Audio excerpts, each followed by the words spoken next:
Morning friends, happy Wednesday, how the heck you doing? The debate rolls on about William and his ferocious, angry temper, and there's been numerous articles like this one above published while the royals are away on their extended summer holiday as usual. I mean, they must be exhausted from all the work they do, right? Monday's hot take, Prince William's biggest problem isn't Harry. Agreed, he's got much bigger problems than that. It's what happens when the press stops protecting his image. And we know that even the Royal Rota have been caught on hot mic saying, I can't wait until we're free to tell the truth about William. We all know there's super injunctions left, right and centre. And we all know the Royal Rota, those journalists that are effectively an unpaid PR machine for the royal family, are absolutely desperate to tell the truth. But they can't. Their editors want the money and their editors want to be in the pocket of the non-working taxpayer-funded royal family to try and get these exclusives first. That will change, my friends. When editors realise that the money is not in these people because other people don't care about what they do, and that's true, their popularity is declining, the truth will seep out. I work in newsrooms. It's a fact that every anti-Harry and Meghan story comes from Kensington Palace. So Peter Hunt dropped an article recently, and the argument in that article was basically saying that Prince William has a special relationship with the UK media. And the article goes on to argue that he controls what they report about him. And this is why we never see a media that challenges him, right? And when I read that article, I was not shocked. I was not surprised. I don't think anyone in the Sussex squad will be surprised or shocked because we have been calling this out for the longest time. We are aware, we know that both William and every single senior working royals are in bed with the UK media. Hence why we have a media that is dedicated to vilifying, destroying an image of an innocent woman, Princess Meghan. That said, the bigger question that needs to be answered and the bigger conversation we need to have in the UK is, do we deserve the type of media we have in the UK? And if you're sitting there and you're going, of course not. We deserve a media that is run properly, a media that is actually run on the codes and ethics of journalism, the media that has integrity, the media that reports what needs to be reported, the media that is newsworthy. Do you see what I mean? And I would say, yes, I agree with you. But then here's a follow-on question. If you say that that is the type of media we deserve, where is the outrage? Why are people not outraged? If people are outraged, why is the outrage not loud enough? And why is there no outrage towards the British royal family? We all know what they're up to. Why are we not outraged? Why are we not asking the questions that need to be asked? So this is why I think we deserve the media that we have. And we deserve what the royal family are doing to this country. So if you don't still believe me, I want to see more outrage. I'm just saying, you need to speak up and you need to say. Also, just to say, while I'm happy that Peter Hunt have come out and reported on this, it's also important to point out that Peter Hunt is not actually the first person who have said this. He's not the first to highlight the control the media, or rather the control the royal family have over the media. We have people like Anna Pasnek. She made that confirmation way back in a podcast. Have a listen. Royal family manipulate the media. I'm talking about the print media, the British print media, in a way you simply would not believe. So, for example, in the mainstream press, it is verboten to write a piece in support of Meghan and Harry. Wait. So when you say, they must say this narrative about Meghan and Harry, I mean, you mean this in the way that journalists all sort of move as a pack, right? It's not an actual dictum. No, it is an absolute dictum, spoken and unspoken, that the newspapers do not want and will not print pieces that are wholly positive to Meghan and Harry, and you cannot write anything negative, really, about William or Kate. But this is because they're monarchists at the core? No, this is because of the deals that have been done between the palace and the editors of these papers. And we also have the little sad man from New Zealand who also said the same thing. Have a look. Much of the negativity towards the couple is coming from within the royal family. The royal family and staff of the royal family are the ones that are very often leaking these stories. And so on and so forth. Many of them, even Robert Jobson, have come out and said the same thing. They were given a mandate to go after Prince Harry and Princess Meghan, while not reporting anything negative about Prince William and Kate. So I don't know what you guys think. There's a sinister establishment plot to undermine Prince William and Kate and bring back Harry and Meghan. I refuse to be a part of it. And today I'm exposing what's going on. Yes, I'd like to answer things that never happened for 600. Who is the establishment here? Is it the media? Because I got some surprising news for you, buddy. The Sussexes? The monarchy? What this article is a retelling and rehashing of all the ways that Prince Harry has wronged his family and how Prince William and Catherine have taken the never complain, never explain high road. That's bull. This is a very weak attempt to build a case that Harry and Meghan are running a public relations campaign to win back the British public and best William. What's ironic is that this piece exposes the real problem, and that's Kensington Palace's relationship with the media, which is part of a new series that I'm launching, Will's Way: Power, Image, and Secrecy in the Next Reign. This is a culmination of over a year of research, interviews, and putting some pieces together. The media has been pushing a narrative, with encouragement from Kensington Palace, about how the current Prince of Wales embodies both a modern global statesman and small r royal, while still being traditional enough to satisfy old-school monarchists. It's an impossible standard to live up to. And the issue isn't just the story that's being told, it's what's being left out. It is the lack of transparency surrounding royal finances. It's the complaining and explaining that happens behind closed doors between powerful palace lawyers and the media.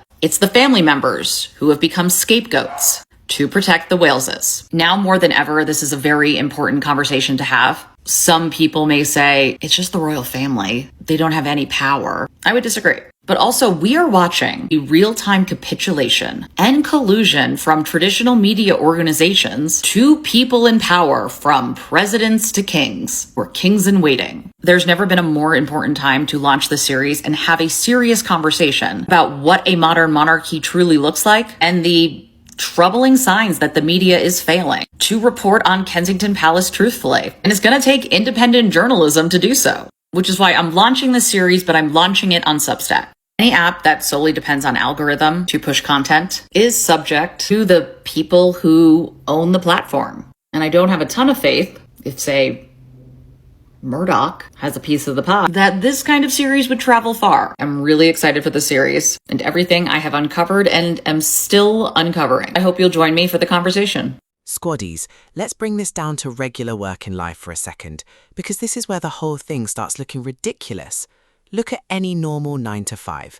You show up, shake a few hands, smile for a photograph by the coffee machine, maybe cut a ribbon somewhere, and then disappear for the rest of the week. You're getting fired. Your boss isn't sitting there saying, wow, what a dedicated public servant, let's put them on the front page. No, they're asking, where is the actual work? But when it comes to royal coverage, the rules can look completely different. A relatively small number of public appearances can be dressed up as evidence of this enormous, exhausting workload. A photograph becomes dedication. A handshake becomes service. A short visit becomes another busy day. And that's where I think the public deserves to look past the PR language and ask a very simple question. What was actually achieved? Because Harry has shown what building something from the ground up looks like. Look at the Invictus games. Harry didn't just turn up one afternoon, shake some hands and slap his name on a poster. He helped create an international sporting movement for wounded, injured and sick service personnel and veterans. That's serious work. International coordination, organising, partnerships, fundraising, sponsorship, logistics, athletes, governments, venues, media, the list goes on. That's not show up, smile, wave goodbye. That's building something, and the impact is visible. People have travelled across countries to compete, families have been involved, veterans have found community, purpose and a reason to keep pushing forward. That's what work looks like when you judge the result instead of the photograph. Now compare that with the way some royal coverage talks about William. A public appearance happens, a few photographs are taken, and suddenly we're reading about strategic leadership and dedication to duty. Squaddies, I'm sorry, but sometimes I need somebody to explain the strategy to me. Because if an ordinary employee tried to describe their working week that way, their boss would probably say, that's lovely, now where's the report? And that's the double standard.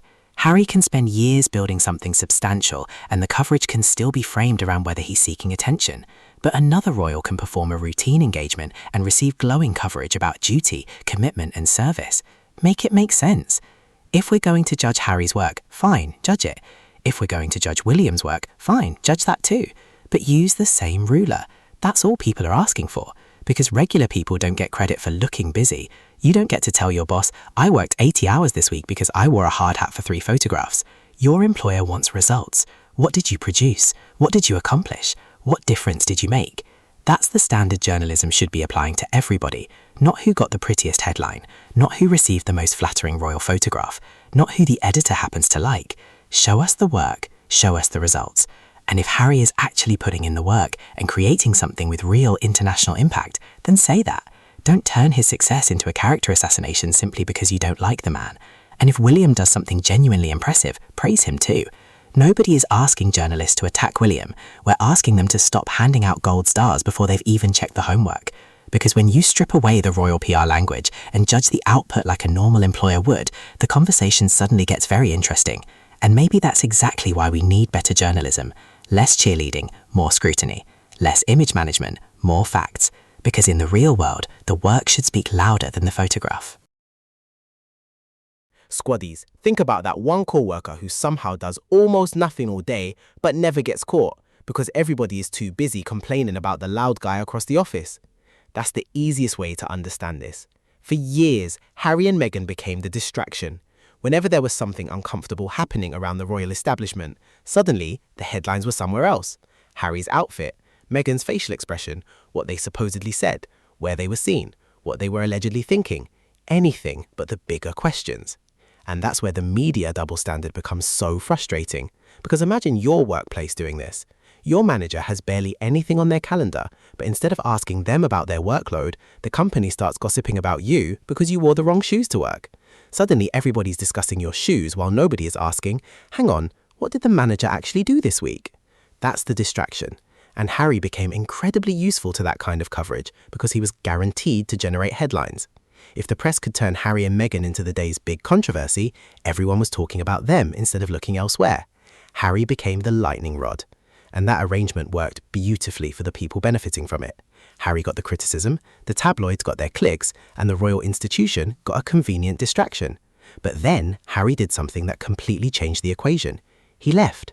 He took Meghan and their children and stepped away from the system. And suddenly the old distraction wasn't sitting inside the building anymore. Now what?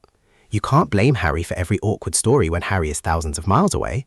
You can't point at Meghan every time something uncomfortable happens. You can't keep using the Sussexes as the permanent emergency exit. The spotlight has to land somewhere else. And that's where the public gets an opportunity to look more closely. What's actually being done? What are the results? What does the workload really look like? What happens when you stop filling the headlines with Sussex drama and start looking at the institution itself? That's the uncomfortable question. Because if Harry was constantly being used as the distraction, removing Harry means the distraction disappears too. And suddenly people can start looking at the actual record instead of the manufactured drama surrounding somebody who isn't even there. That's why I think Harry walking away mattered far beyond his personal decision. He didn't just leave the palace. He walked away from the role the media had assigned him. The permanent troublemaker, the convenient headline, the person you could blame whenever the conversation needed redirecting. And now that role can't be performed by Harry anymore. So journalists have a choice. They can keep recycling the same Harry stories forever, or they can do their actual job. Look at the work, look at the facts, look at the numbers, ask uncomfortable questions. Because once the distraction disappears, Squaddies, people might finally start looking at what's actually happening behind the curtain. Squaddies, this is where the double standard becomes impossible to ignore. Imagine you and your coworker do practically the same thing, but your boss writes you up while giving the other person a bonus and a promotion. You'd be sitting there thinking, excuse me, what rule book are we using today? That's how the media treatment of Harry and William can look. Take private travel. Harry takes a private flight and suddenly the headlines can turn into hypocrite, climate villain, look at Harry. But when another royal travels privately, the language can be completely different. Suddenly it's a well-earned family break, or some explanation about security and official responsibilities. Same basic subject, different framing. And that's the issue. Why does the same behavior deserve completely different headlines depending on which brother does it? Then there's money. Harry stepped away from royal duties and started building his own income through projects, partnerships, and commercial work. And what did some coverage focus on? Cashing in, profiting from his royal status, making money from the family name. But William's financial position comes through an inherited royal estate and constitutional arrangement, and suddenly the language becomes much more respectful. Stewardship, tradition, duty. Squaddies, come on. If we're going to discuss Harry's money, discuss William's money too. If we're going to scrutinise Harry's travel, scrutinise William's travel too. If we're going to question Harry's decisions, question everybody's decisions. That's journalism. Because regular people don't live by a sliding scale. If your boss says the company policy applies to you, you expect it to apply to your co-workers sitting next to you. Same workplace, same rules. You don't pull out one ruler for Harry and a completely different ruler for William. And that's why I think the public is getting increasingly tired of this kind of coverage. People are perfectly capable of making up their own minds. They don't need an editor telling them, Harry did this, therefore he's terrible, while simultaneously saying, William did something similar, therefore he's admirable. Just give us the facts. Tell us what happened, give us the numbers, explain the context. Then let the public decide. Because the problem isn't that journalists praise William. The problem is when praise appears to be the default setting for one brother, while suspicion is the default setting for the other. And that's not balanced journalism, that's a stacked deck. A tape measure doesn't change size depending on who's standing in front of it. Neither should journalism. Harry doesn't need special treatment. William doesn't need special treatment. They both need the same standard. And honestly, Squaddies, that's not asking for too much. That's the bare minimum. Look at these tabloid editors. They're basically running free public relations for the palace while calling it news. Let's call it what it is. The whole PR machine is falling apart. For decades, these newsrooms had a sweet deal going. They give the palace softballs, print the glossy photo ops, and protect the family image. In return, the palace hands them exclusive access, fancy press passes, and photo credentials. It's an I scratch your back, you cover my scandal system. That isn't journalism. That's unpaid PR work with a press badge. Real reporters are supposed to hold powerful people accountable, not act like personal hype men for an elite institution. But whenever a major outlet actually steps up and prints the raw truth, people go wild because they're finally getting the unfiltered story instead of a palace-approved fairy tale. Regular people are completely fed up with the manufactured outrage and fake narratives. We don't want sugar-coated press releases disguised as articles. We want the actual facts. When an editor cares more about keeping a palace communications officer happy than telling readers what's really going on, they aren't working for the public anymore. They're just managing the Crown's brand image. It's time for these newsrooms to grow a spine, drop the access for flattery deals, ditch the sliding scales, and start treating the monarchy like any other powerful institution. Give us the raw, honest truth for once. Thank you all for watching. I'm your host, Miles. And Squaddies, remember, we don't need to agree on everything, but we absolutely should demand the same standards and the truth from journalism. If you enjoyed today's video, like, share, subscribe, and join the membership, because your support means everything to this channel. Thank you for always being here with me. Love you all, God bless you, and I'll catch you in the next episode.